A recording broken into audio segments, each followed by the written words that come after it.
அன்புக்கும் உண்டோ அடைக்கும் தாய். இது சிறிய உயிர், அது பெரிய உயிர்.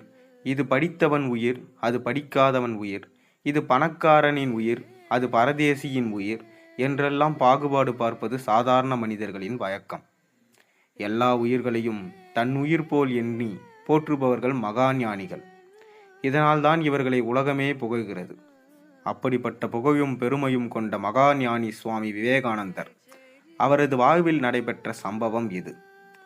சிறு வயது முதல் அனைத்து உயிர்களிலும் தான் வழிபடும் இறைவனை திருவுருவை கண்டவர் சுவாமி விவேகானந்தர். பறவைகளுக்கும் விலங்குகளுக்கும் உணவிடுவதுடன் அவற்றுடன் விளையாடுவதிலேயே தனது பால்ய காலத்தை கழித்தார் விவேகானந்தர். சற்று நேரம் அந்த பறவையையோ விலங்கையோ பார்க்கவில்லை என்றால் துடித்து போவார். தேடி அலைந்து பார்த்து அழைத்து வந்து விடுவார். அவை துள்ளி குதிப்பதிலும் ஓடுவதிலும் ஆடுவதிலும் இறைவனே ஆடுவது போலவும் குதிப்பது போலவும் ஓடுவது போலவும் கண்டு சிரித்தார். அன்பர்கள் ஆட ஆண்டவனும் ஆடுவான், ஆண்டவன் ஆட அன்பர்களும் ஆடுவர் என்பதை சிறு வயதிலே அறிந்து புரிந்ததால்தான் அவர் மாபெரும் ஞானியாக விளங்கினார். அனைத்து உயிர்களிடத்தும் இவர் காட்டிய அன்பும் பரிவும் புதியதொரு ஞானத்தை விதைத்தது. அது 1901 ஆண்டு. வங்கதேசத்தில் சுற்றுப்பயணம் செய்துவிட்டு போலூருக்கு திரும்பினார் நமது விவேகானந்தர். இதையடுத்து வெளியூர் செல்வதை ஓரளவு குறைத்து கொண்ட விவேகானந்தர் மடத்தில் சிறிது காலம் தங்கினார். இந்த காலகட்டத்தில் எப்போதும் போல பிராணிகளிடம் மிகுந்த பாசத்துடன் பழகி வந்தார் விவேகானந்தர். இந்த பிராணிகளில் பாகா எனும் நாய்க்குட்டியும் ஒன்று. நீண்ட நாட்களாக மடத்திலேயே இருந்த இந்த பாகா நாய்க்குட்டி விவேகானந்தரை பார்க்காமல் ஒருபோதும் இருக்காது. கிட்டத்தட்ட விவேகானந்தரை தாயாகவே கருதியது அந்த பாகா நாய்க்குட்டி. ஒரு நாள் பாகா ஏதோ தொந்தரவு செய்து விட்டது போலும் மடத்தின் ஊழியர்கள் வெறுத்து போய் நாய்க்குட்டியை கங்கை கரைக்கு தூக்கிச் சென்றனர். அங்கே மறுகரைக்கு சென்று கொண்டிருந்த படகில் ஏற்றி அனுப்பிவிட்டனர். படகுக்காரனும் மறுகரையில் பாகாவை இறக்கிவிட்டான். பாகா நிலை கொள்ளாமல் தவித்தது. விவேகானந்தரை பார்க்க முடியாமல் கண்ணீர் விட்டது. எப்படியேனும் சென்று விவேகானந்தரிடம் சேர்ந்துவிட வேண்டும் என அல்லாடியது. இந்த நிலையில் சிறிய படகு ஒன்று எதிர்கரைக்கு கிளம்பியது. இதை கண்ட பாகா ஓடி வந்து படகில் தாவி ஏறியது. படகில் பயணித்தவர்கள் பாகாவை விரட்ட முயற்சி செய்தனர். ஆனால் எதுவும் பலிக்கவில்லை. படகின் ஓர் ஓரமாக எவருக்கும் பயப்படாமல் அமர்ந்து கொண்டது. எவரேனும் கையை ஓங்கினால் உடனே குறைப்பதும் கடிக்க முயல்வதுமாக போக்கு காட்டியது. ஒரு கட்டத்தில் படகில் இருந்தவர்களும் சலித்தபடி பாகாவை விரட்டுவதிலிருந்து பின்வாங்கினர்.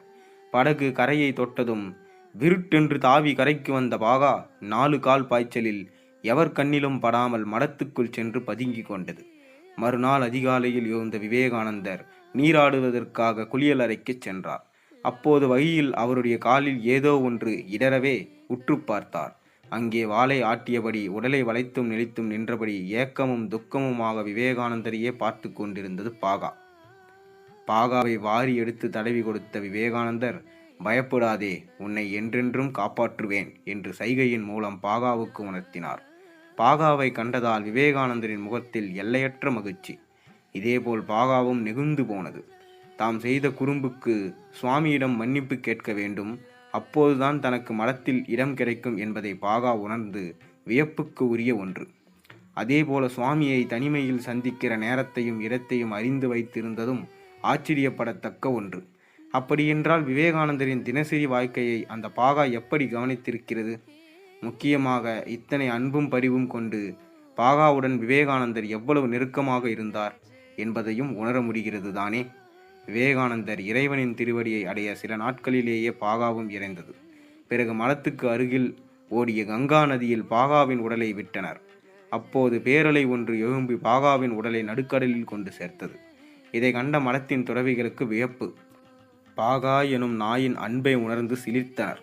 உயிருடன் இருந்தபோது மடத்தை விட்டு பிரியாமல் இருந்தது, இறந்த பிறகும் கூட மடத்தின் மீது பற்றுடன் இருக்கிறதே என்று நெகிழ்ந்தவர்கள் பாகாவின் உடலை எடுத்துச் சென்று புதைத்ததுடன் சமாதி ஒன்றும் எழுப்பினர். கொல்கத்தாவை அடுத்த வேலூரில் உள்ள ஸ்ரீ ராமகிருஷ்ண மடத்திற்கு செல்லும் அன்பர்கள் அன்பின் வடிவமான பாகாவின் சமாதியை இப்போதும் காணலாம். நன்றி, வணக்கம். இந்த கதை உங்களுக்கு பிடித்திருந்தால் மறக்காமல் ஒரு லைக் பண்ணவும். இது போன்ற ஒரு அற்புதமான ஆன்மீக கதையோடு உங்களை நாளை சந்திக்கிறேன்.